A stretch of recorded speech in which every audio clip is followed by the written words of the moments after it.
नमस्कार दोस्तों, स्वागत है आपका चौहान एकेडमी में। और आज का जो बहुत ही महत्वपूर्ण विषय है वो यह है कि सिविल सर्विस के बारे में है। कुछ धारणाएं हैं, कुछ अवधारणाएं ऐसी हैं जो कि हमें रोक देती हैं या कहीं ना कहीं हमें थोड़ा सा हमारे मनोबल को कुठाराघात कर देती हैं। कहने का मतलब गिराने की कोशिश करते हैं। बहुत सारे लोग तो ऐसे होते हैं जो आपके ही आपस में होंगे जो चीज़ें करेंगे। साथ ही साथ कुछ गलत नेगेटिव र्यूमर्स जैसे कहते हैं ना, र्यूमर्स सब जानते हैं, र्यूमर्स तो र्यूमर्स होता है, ठीक है। अच्छा, तो थोड़ा सा आज मैं चर्चा करूंगा सिविल सर्विस के बारे में, क्योंकि अभी कल रिजल्ट आया इसका, तो थोड़ी सी इसकी चर्चा करनी ज़रूरी है।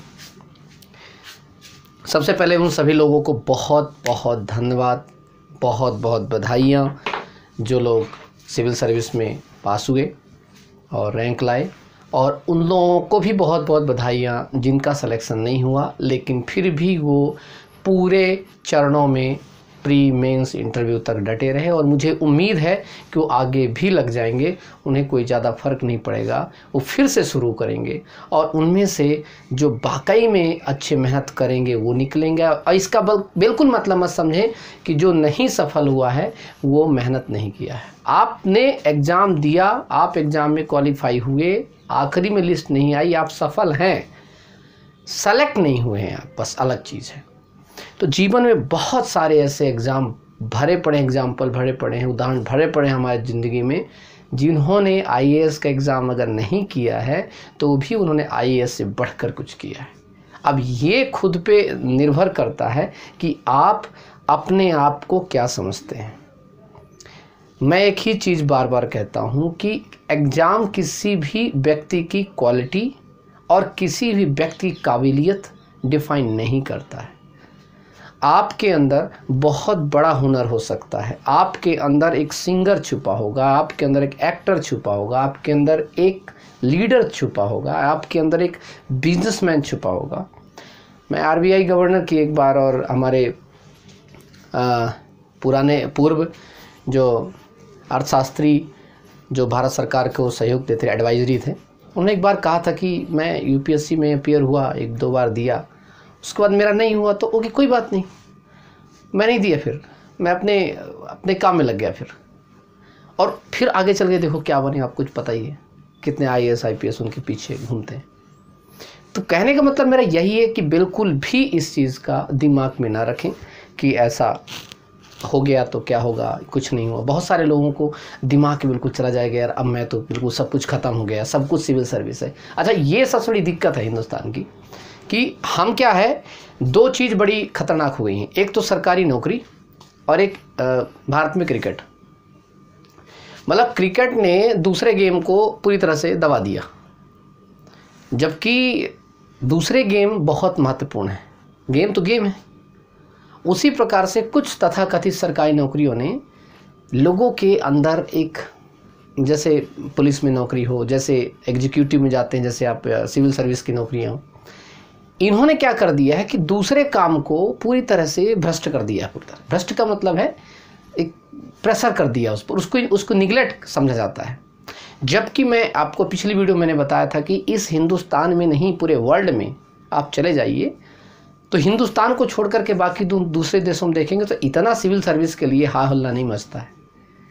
मतलब वहाँ पर एक, हाँ ठीक है, उसका काम है।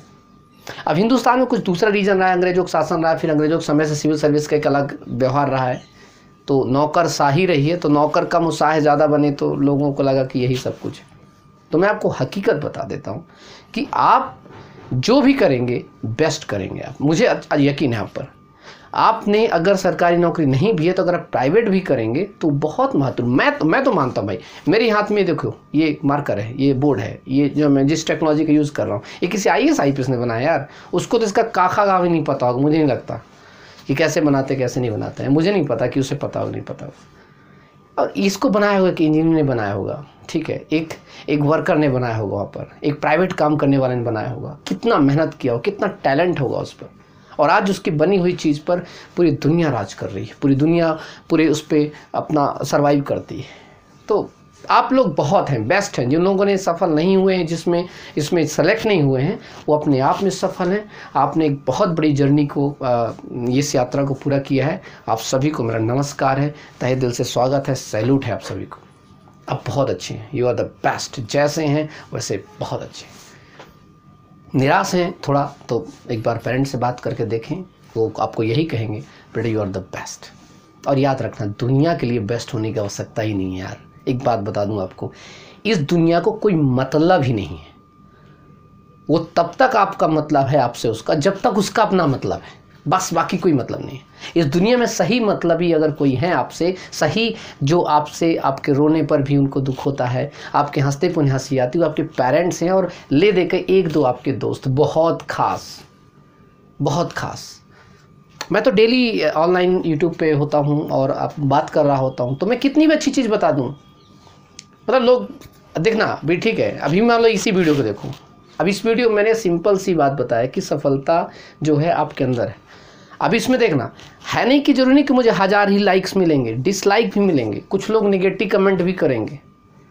इसका मतलब क्या है? इससे मतलब मैं इससे बिल्कुल ही व्यथित नहीं होता हूँ कि यार ये नेगेटिव कमेंट क्यों कर, बल्कि मैं तो उसको लाइक भी, उसके कमेंट को भी लाइक करता हूँ जो गलत लिखता है, उसको हार्ट देता हूँ। इसलिए पता क्यों? क्योंकि मुझे उम्मीद होती है कि ऐसे भी लोग हैं, लेकिन मुझे उनको नहीं देखना, मुझे उनको देखना है जिन्होंने मुझे लाइक किया है, जिन्होंने मुझे मेरा मोटिवेशन बढ़ाया है। तो मैं क्यों नेगेटिव लोगों को देखूं?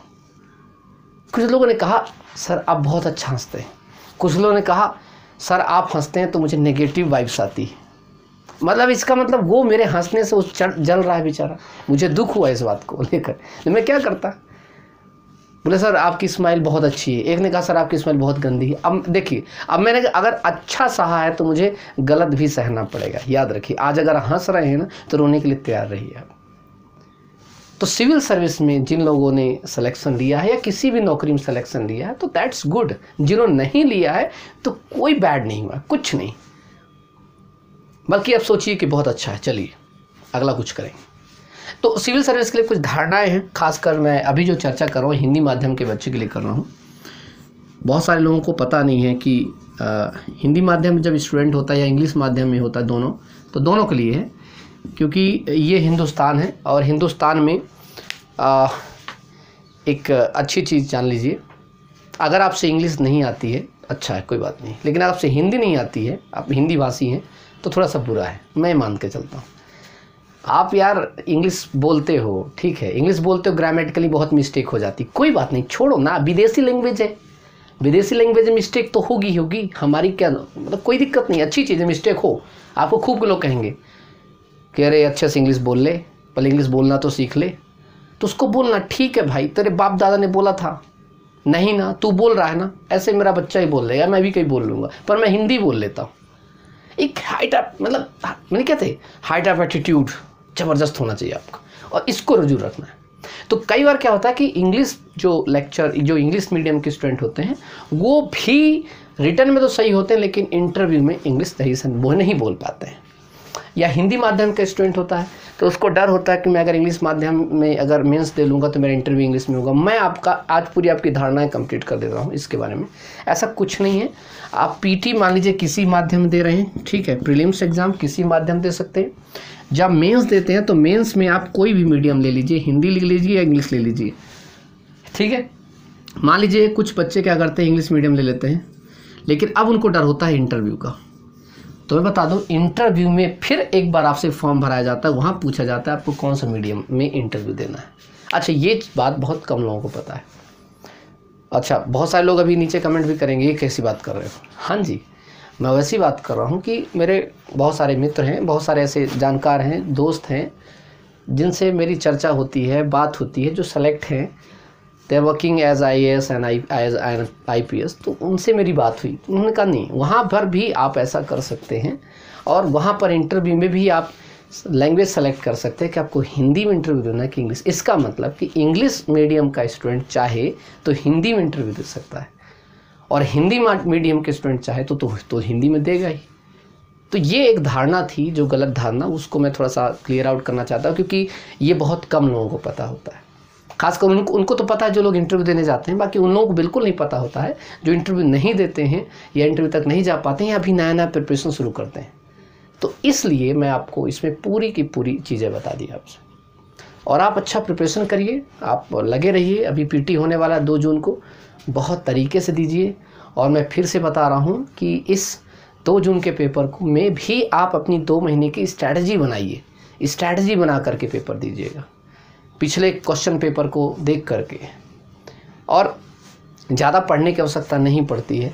मेरा बहुत अच्छा इंटरव्यू मैंने देखा, जो 5th रैंक है जिनका, ठीक है, महिला हैं, भोपाल से हैं, और बहुत लीनियंट इंटरव्यू था, बहुत ज़बरदस्त इनका इंटरव्यू था। उन्होंने सीधे कहा 5 से 6 घंटे पर डेली कंसिस्टेंसी में पढ़ना है।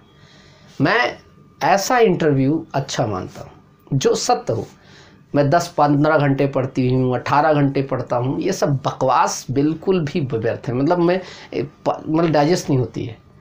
उनका इंटरव्यू देखना है आप, या कि मैं लिंक में दे दूंगा, उनका इंटरव्यू देखना है आप। उस इंटरव्यू में उन्होंने सीधे एक ही चीज़ बोली है कि 5 से 6 घंटा बट रेगुलर करना है, and you can clear this one. और उन्होंने फर्स्ट अटेम्प्ट उन्होंने उसको क्लियर कर दिया है। बहुत बहुत बधाई है उनको। तो ये बहुत ज़रूरी है कि आप भी समझें। और इंटरव्यू देखना चाहते हैं, डाल दीजिए यूपीएससी 2018 रिजल्ट, 5th रैंक, महिला वर्ग में टॉप किया उन्होंने। तब भी आप उसमें देखेंगे तो आपको पता चल जाएगा कि यार हाँ, सर ने कहा बहुत सही चीज़ बताई। तो यही है, आप बहुत बढ़िया तरीके से दीजिए, खुश रहिए, मस्त रहिए, ज़बरदस्त रहिए, ठीक है। बस आपसे बेहतर कोई नहीं है, यू आर द बेस्ट। बस मैं हर बार ही कहता हूँ और हमेशा कहता रहूँगा, you are the best. Okay दोस्तों, take care, Jai Hind, bye bye.